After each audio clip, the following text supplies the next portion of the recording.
2D animation is bringing something that is not alive to life. It's an illusion. You just can't wait to do more of it.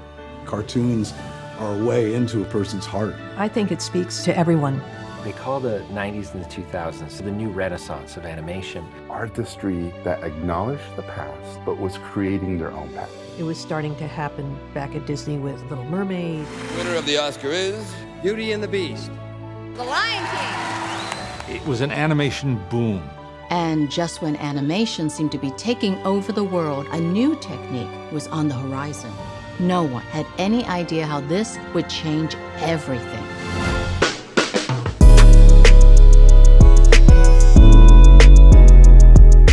Hello, Phil, Bay. Thank you so much for your time. A pleasure to be talking to you. Mucho gusto. Mucho gusto. I'm from Brazil, actually. So over there, I know it's as close as I can get. Muito prazer. But we speak Spanish too, so that's okay. That's no problem at all. So what a great documentary. I really enjoy watching, and especially those stories about the pen drawing and all this transitioning to CGI. So I could say CGI, I don't know. But what was like the main inspiration? Like, why would you guys decide to do a documentary like this? We can start with you, Phil, because you're already nodding the head. Yeah. So I'm very fortunate to be in community with animators as, friends. Two of my friends are Tom Bancroft and John Pomeroy. So I do a lot of projects with them. And in the process of learning John Pomeroy's story for a bio my friend Julian and I were working on for a site, I was just blown away by like what he was telling me. And I've followed every documentary on animation. I've seen everything, and he just was telling some crazy stories that lined up with Tom's stories, like with the hardship that went on, what happened, and I couldn't get it out of my mind. It was festering, the idea of like, okay, there's something deeper behind the passion of this art form that a lot of people don't really know. A lot of the journey of it, unless you know the animators, and so I couldn't get it out of my head. I called Tom Bancroft and I said, hey, I got this idea for this film. We got to make it. And he wanted to be the producer. So I was like, of course, and so we started this. That's what sparked the idea. It's just literally being front row seat to the stories that are in the film, just from different animators.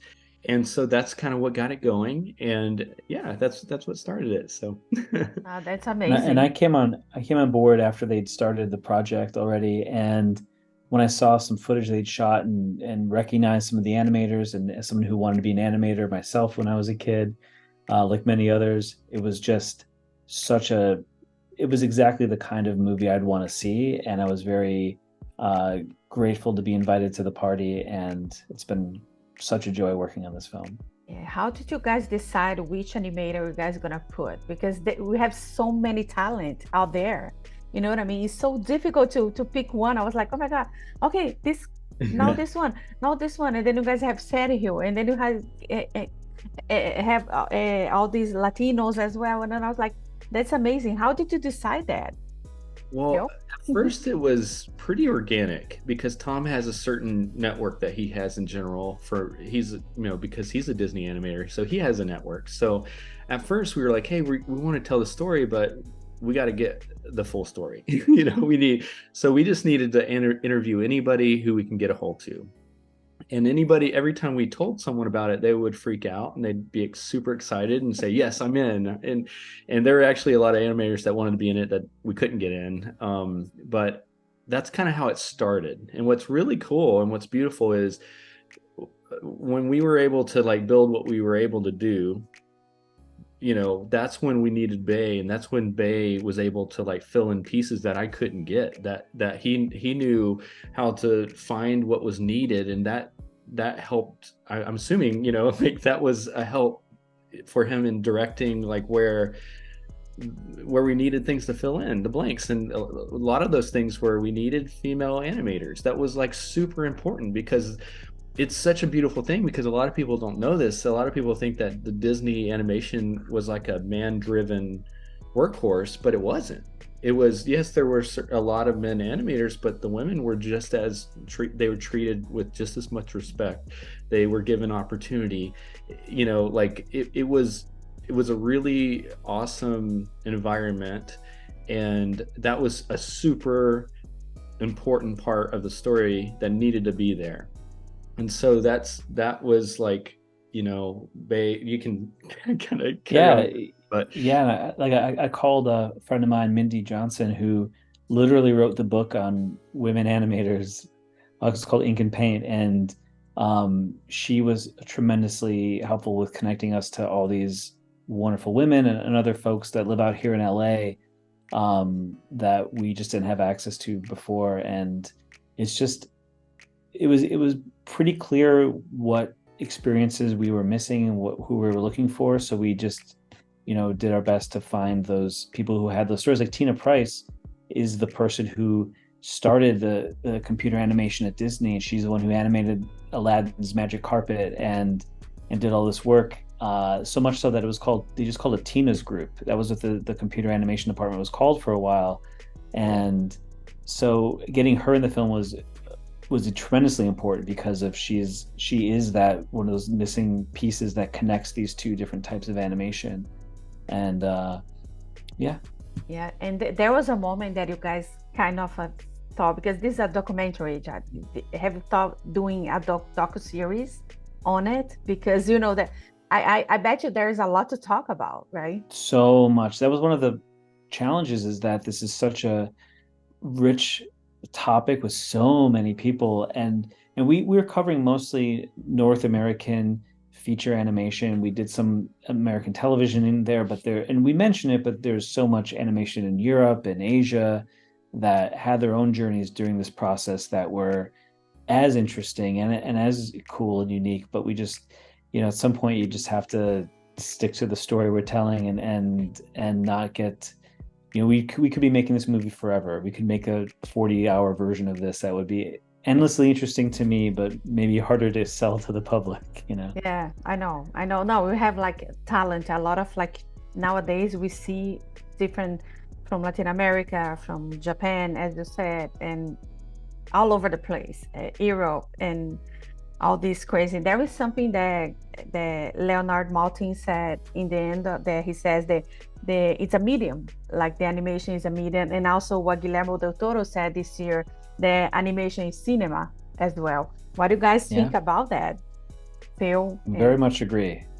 Hard agree. And Leonard Maltin is, bringing him into this too as a historian and film expert, having him, he is just such a knowledgeable person. Having him tie these things together was so important. And he was one of the later interviews we did. And I completely agree with him. And people think of animation as talking animals and singing songs and everything, but it is such a powerful medium that has, for 100 years, made people feel all across the world. So I totally agree with all of that. It is cinema. Yeah. Anything to add, Phil? No, I think that's, I agree with everything. Yeah. Yeah. And to decide, like the narration is made by Ming-Na Wen. What was like, why you guys decide to pick her to do the voice? Yeah. So early on, that one of the ideas was to have her more involved in like animated throughout the film, so like interacting with the people being interviewed and stuff. But that was a hard task, because in order to write that, we would have to have a full story that we knew exactly how we would do that, and that's not really easy with documentaries. So we have like the story builds, and through time it starts to, you start to fill in the gaps, right? So but early on I knew that Tom and Tony Bancroft, they're friends with Ming-Na from working on Mulan. And I was like, hey, what do you think about Ming-Na being like the voiceover or narration? And so he reached out to her, and she immediately jumped on board, obviously, because she's a huge fan of animation. And yeah, so that's how it worked. That's how we got her interested, and she was just super accommodating and did everything she could to make it happen. So yeah, she's amazing. I'm so glad we were able to get her on board. I agree with that. She's amazing. And what was like the biggest challenge for you, Bay? The biggest challenge was making sure we were telling the story fully, but also not making this 25 hours long, you know, and distilling it to the really important things. And I jokes about this, but one of the other challenges was cutting out all the F words that Kevin Smith said in his interview, because he's a very excited guy, and he's so wonderful, and we wanted to make this film available to all ages. But yeah, it was just, you know, how do you? It's a lot of responsibility telling this story, and helping shape this and find the truth there, and it was like a lot of responsibility and a big task to make sure that we were telling it fully without making it 1,000 hours long. Amazing. Phil, Bay, I just want to thank you so much for your time. A pleasure to meet you both. Congratulations again on the documentary, and keep bringing more stuff. I know, Bay, you have a lot of experience on future, not documentaries, but keep bringing more exciting stuff for us. Thank you so much. Thank you so much. Thank you. Ciao. I remember the first time I saw a screening of one sequence from Toy Story. And I remember saying, that's the end of 2D animation. And we came back to my office depressed. Is this going to replace hand-drawn? And we were like, no way. It was mind-blowing. Everything about the business changed. Everybody went CG animation. Go. Some people were able to make that jump from 2D to 3D. I'd never assumed that Hollywood would do away with the old ways. That was the beginning and the end. We are in a unique moment right now, I think, in the history of animation. This is a story celebrating the unique magic of hand-drawn animation, how technology changed everything, and most importantly, the remarkable people at the center of it all. The next generation has even more tools at their disposal. Now we can get more immersive in our storytelling. When everything is digital, how do you make something look different? Hand-drawn animation will always be with us. It's making the impossible possible. If you like this video, don't forget to comment, to like, and subscribe to our channel right here.